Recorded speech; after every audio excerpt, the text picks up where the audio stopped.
नमस्कार दोस्तों, आज हम पढ़ेंगे भारत में राष्ट्रवाद। कक्षा 10 का ये महत्वपूर्ण चैप्टर है जिसे इंग्लिश में हम नेशनलिज्म इन इंडिया भी बोलते हैं। ये आमतौर पर सीबीएसई तथा कुछ अन्य राज्य के बोर्डों के लिए भी महत्वपूर्ण चैप्टर है। तो अब हम इस चैप्टर को शुरू करते हैं। तो सबसे पहले हमें पता होना चाहिए कि इस चैप्टर में हमें पढ़ना क्या है।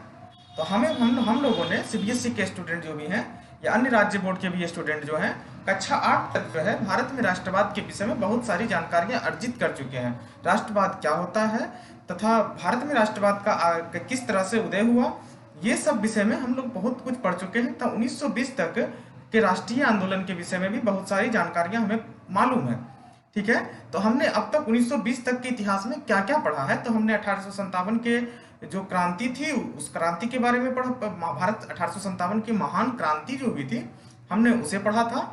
हमने कांग्रेस की स्थापना को पढ़ा था। हमने और भी उस जमाने में जो आंदोलन चल रहे थे उस समय के जो माहौल था, उस समय का शैक्षणिक माहौल, सांस्कृतिक माहौल, उन सभी चीजों के बारे में हमने काफी सारा अध्ययन कक्षा 8 या पूर्व की अन्य कक्षाओं में भी किया है। आज हम जब पढ़ेंगे तो 1920 से आगे के इतिहास को समझने का प्रयास करेंगे। तो आगे की स्लाइड में हम इस विषय में और जानकारियां अर्जित करेंगे। तो 1920 के इतिहास के विषय में जब हम पढ़ना शुरू करते हैं तो हमें 1920 से पहले क्या क्या हो रहा था इस विषय में भी हमें पता होना चाहिए। हमें यह मालूम था कि 1918 में प्रथम विश्व युद्ध समाप्त हो चुका था। प्रथम विश्व युद्ध के समाप्त होने के बाद, क्योंकि हमें मालूम है युद्ध जब होता है तो उसमें बहुत तरह के खर्च होते हैं, सैन्य भर्तियां होती हैं और भी बहुत सारी चीजें होती हैं जिसके वजह से जो समस्याएं उत्पन्न होती है उसका भारत पर क्या असर पड़ा तथा विश्व पर तो असर पड़ा ही। तो भारत भी विश्व युद्ध में एक तरह से अप्रत्यक्ष रूप से विश्व युद्ध में शामिल ही था, तो भारत पर भी बहुत सारा असर पड़ा। तो आज हम देखेंगे कि भारत पर उसका क्या असर हुआ, यहाँ की राजनीतिक व्यवस्था, सामाजिक व्यवस्था पर प्रथम विश्व युद्ध का क्या असर हुआ और भी जो चीज हुआ उसके विषय में पढ़ेंगे। तो जैसा कि हमें मालूम है कि 1915 में महात्मा गांधी साउथ अफ्रीका से भारत आ चुके थे। ठीक है, महात्मा गांधी का क्या प्रभाव था भारतीय राष्ट्रीय आंदोलन पर 1920 के बाद, इस पर भी हम अभी अध्ययन करेंगे। तो हुआ यूं कि प्रथम विश्व युद्ध के बाद, तो जब विश्व युद्ध किसी भी प्रकार के युद्ध को लड़ने के लिए बहुत सारे आर्थिक सैन्य खर्च में बहुत अधिक वृद्धि होती है। तो प्रथम विश्व युद्ध के बाद विश्व भर के कई सारे देशों में आर्थिक और राजनीतिक बदलाव तो आ ही रहे थे। ठीक है, कई सारे नई आर्थिक शक्तियां उत्पन्न हुई, पुरानी आर्थिक शक्तियों में कुछ पुरानी आर्थिक शक्तियां कमजोर भी हुई, राजनीतिक बदलाव भी आए, विश्व के राजनीतिक केंद्र स्थानांतरित भी हुए, मतलब राजनीतिक शक्तियां में बदलाव आया। कुछ देशों की राजनीतिक शक्तियां कम हुई, कुछ देशों की राजनीतिक शक्तियां भी बढ़ी।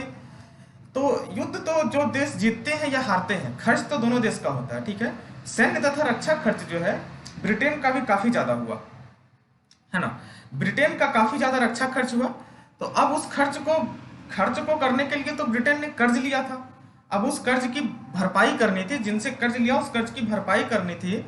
तो कर्ज की भरपाई होती कैसे, तो कर्ज की भरपाई करना तथा सैन्य जो भी सैन्य खर्च हुआ उसकी भरपाई करना, सैन्य खर्च जो ब्रिटेन का हुआ उसकी भरपाई करना, उसको करने के लिए उन्होंने भारत के लोगों पर कर में बढ़ोतरी कर दी। कई तरह के कर में बढ़ोतरी की। भारत में सीमा शुल्क में वृद्धि कर दी गई। ठीक है, सीमा शुल्क जो होता है, सीमा जो बॉर्डर है वहां से सामान पार कराते समय जो लगता है बॉर्डर पे सीमा शुल्क, उस सीमा शुल्क में वृद्धि की गई। भारत में सर्वप्रथम पहली बार आय कर की शुरुआत हुई। इनकम टैक्स जो है भारत में इसी जमाने में शुरू हुई। तो कई तरह के जब टैक्स लगेंगे लोगों पे, वस्तुओं पे टैक्स लगेंगे तो जिसका असर जो है महंगाई तो बढ़ेगी ही बढ़ेगी, वस्तुओं के कीमतें बढ़ेंगे। तो महंगाई जो है अत्यधिक बढ़ी, मतलब इतना बढ़ी कि कुछ ही सालों में वस्तुओं के दाम दोगुनी तक जा चुकी थी। ठीक है, वस्तुओं के दाम दोगुनी हो चुके थे। अब एक और समस्या हुआ कि युद्ध जो लड़ा जाता है तो उस दौरान सैनिकों की आवश्यकता होती है। अब रेगुलर आर्मी तो होती ही है, हर देश की रेगुलर आर्मी होती है, लेकिन युद्ध के समय सैनिकों की संख्या अधिक होती है। तो अधिक सैनिकों की जब जरूरत पड़ी तो युद्ध के दौरान जो ब्रिटिश अधिकारी थे, ब्रिटिश लोग थे, तो देश के ग्रामीण क्षेत्रों में जबरदस्ती या जबरन ग्रामीण लोगों को सेना में भर्ती करवाने लगे। ठीक है, जो कि उनके इच्छा के विरुद्ध था, जिसके वजह से ग्रामीण क्षेत्रों में भी अंग्रेजों के खिलाफ रोष उत्पन्न हो गया। पहला कारण तो आप देख ही रहे हैं, महंगाई डबल हो गया, और जबरदस्ती जब है सेना में भर्ती करवाया जा रहा है, इससे भी लोगों में रोष है। तीसरा कारण हुआ 1921 का जो जनगणना था। ये जनगणना आमतौर पर हम लोगों को पता है कि अगर एक सेम भौगोलिक क्षेत्र में मतलब अगर फिक्स एक स्थिर भौगोलिक क्षेत्र में जनगणना जब होता है तो कुछ वर्षों में आबादी आमतौर पर बढ़ती ही है, घटने का बहुत रेयर मतलब है उदाहरण है। तो 1921 में जो है भारत की जनगणना जब हुई थी, तो पिछले वर्षों के मुकाबले भारत की जनगणना यहाँ जब 1921 में हुई तो देश की आबादी घट गई थी। हम लोगों को पता है कि हर 10 साल के बाद जनगणना होता है, ठीक है, देश में जो है हर 10 ईयर के बाद जनगणना होता है। तो जैसे कि अभी जो वर्तमान समय में जो जनगणना हुआ था 2011 में हुआ था, उसके पहले 2001 में हुआ था, और अभी 2021 में जनगणना होना है, जो कि शुरू होगा, या फिर कोविड की वजह से हो सकता है कुछ इसमें क्या होगा ये तो हम कह नहीं सकते हैं। खैर अभी तो हमें पढ़ना है प्रथम विश्व युद्ध के मतलब भारत में राष्ट्रवाद के बारे में, तो हम विषय से नहीं भटकते हैं। तो उस जमाने में क्या हुआ, 1918 में युद्ध तो समाप्त हो चुका था, लेकिन 1918 से 1920 तक, 1918 टू 1919 एंड 1919 टू 1920, ये जो 2 वर्ष थे, इस दौरान जो है फसल का काफी अधिक मात्रा में बर्बाद हो चुकी थी और देश में अनाज का संकट उत्पन्न हो चुका था। अनाज का संकट, अकाल आना जिसे बोल सकते हैं, अकाल आ चुका था, अनाज का संकट उत्पन्न हो चुका था। अनाज का संकट उत्पन्न हो चुका था मतलब समस्याएं ही समस्याएं आ रही थी। ये वो दौर था 1920 में, ठीक है, 1920 में। तो इस दौरान क्या हुआ कि देश भर में जो है अनाज का संकट उत्पन्न हो रहा था, देश के कई हिस्सों में, पूरे देश में नहीं लेकिन देश के कई बड़े हिस्से में अनाज का संकट। उसी समय देश में एक फ्लू की महामारी फैल गई। जैसे आज उस जमाने में 1921 से पहले के दौर में जो है फ्लू की बीमारी फैल चुकी थी। जैसे आज के ज़माने में 2020 एंड 2021 में जैसे भारत में अभी जो बीमारी कोविड की फैली हुई है, उस समय फ्लू की बीमारी फैली हुई थी, जिस वजह से काफ़ी अधिक संख्या में लोगों की मृत्यु हो रही थी।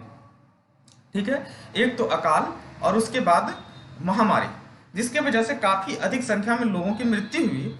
ऐसे में 10 वर्षों के बाद जब जनगणना हुई तो बगैर किसी भौगोलिक चेंज के, मतलब जितना बड़ा देश था उतना बड़ा ही देश था, जो 10 साल पहले था वही उस समय भी था, तो बगैर किसी भौगोलिक चेंज के जनसंख्या बढ़ने के बजाय, जनसंख्या स्थिर भी नहीं रही, बढ़ने के बजाय जनसंख्या घट गई। ठीक है, जनसंख्या घट गई तो देश में रोष आक्रोश का माहौल तो बन ही चुका था। अब महंगाई इतना अधिक हो चुका है, महंगाई डबल हो चुका है, जबरन सेना में भर्ती हो रहा है, और 1921 की जनगणना का स्थिति तो देख ही रहे हैं।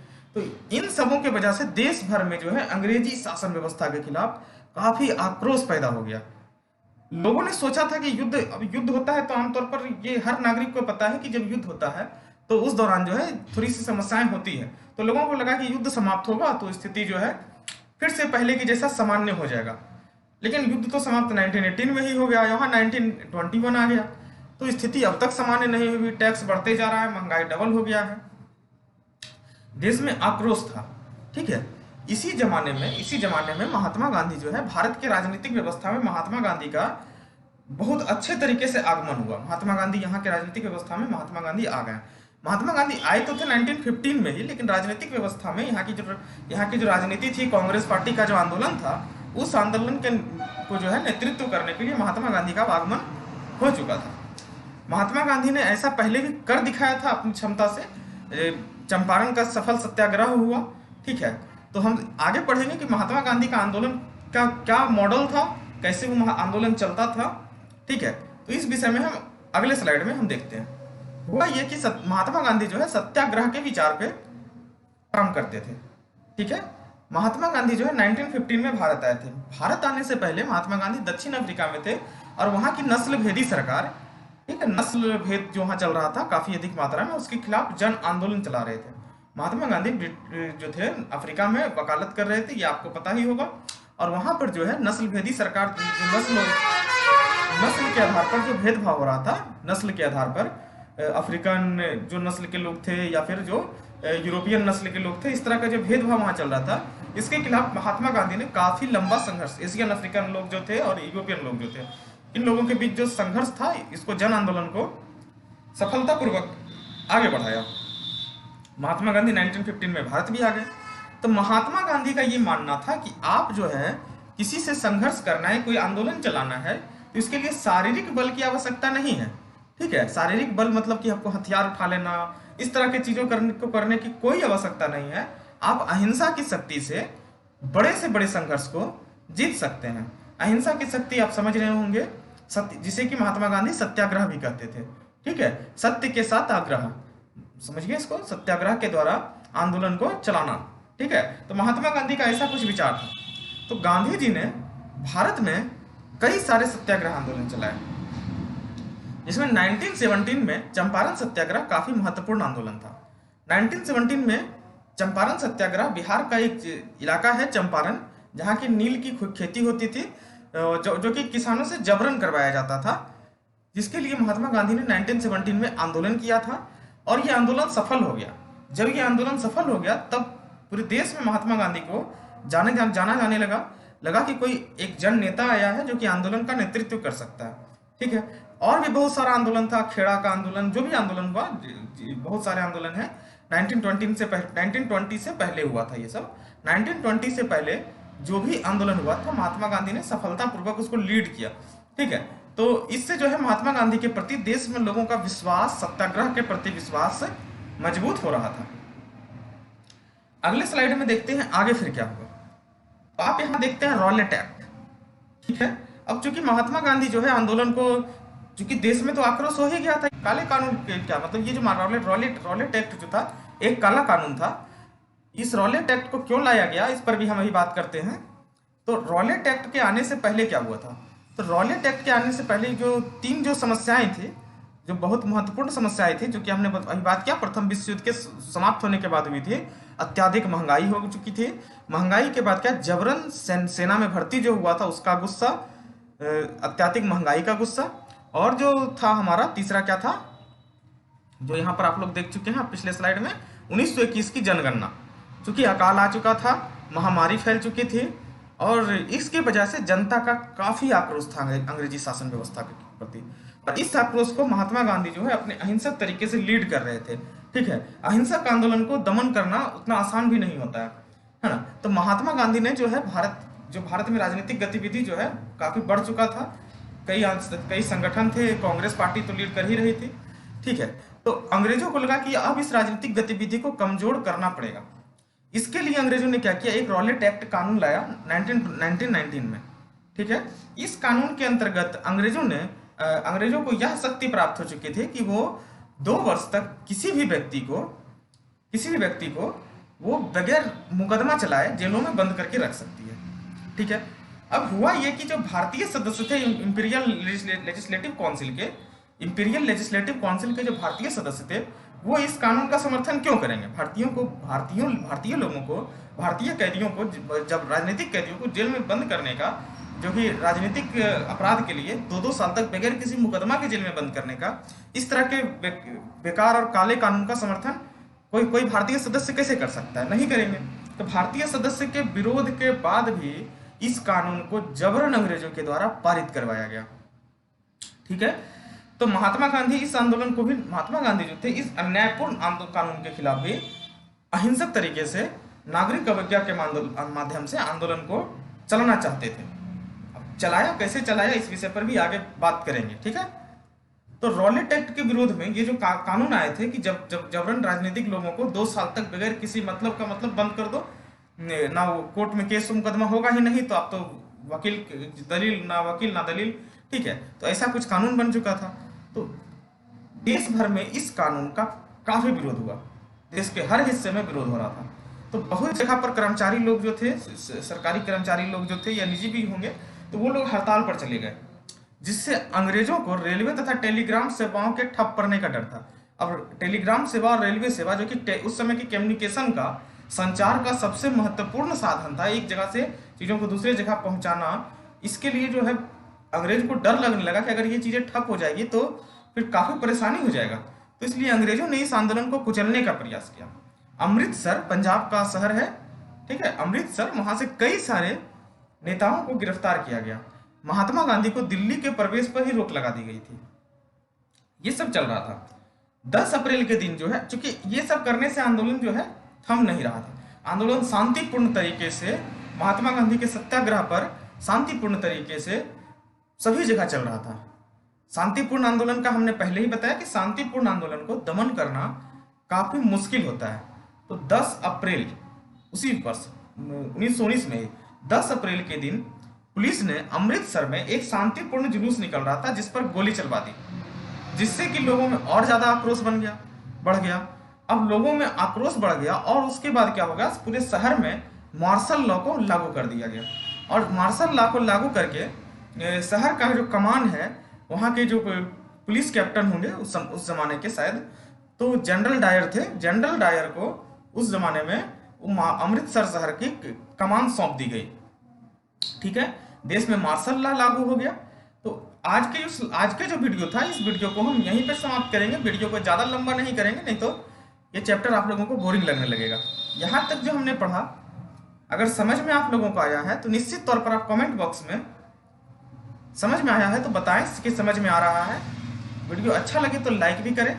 अगले वीडियो में हम बात करेंगे कि जालियांवाला बाग जो हत्याकांड हुआ था वो कैसे हुआ, उसके बाद की जो राजनीतिक स्थिति बनी, उसके बाद क्या क्या हुआ, 1947 तक क्या कैसे कैसे आंदोलन चला, इस विषय में करेंगे। इस चैप्टर को लेकर हमारे 2 पार्ट अभी और आएंगे। फर्स्ट पार्ट इतना हुआ, 1, 2 या 3 पार्ट में शायद ये लेक्चर कंप्लीट हो जाएगा। भारत में राष्ट्रवाद काफी महत्वपूर्ण चैप्टर है। इस चैप्टर से अच्छे प्रश्न भी आते हैं बोर्ड्स के एग्जाम में। उम्मीद है कि वीडियो आपको अच्छा ही लगा होगा।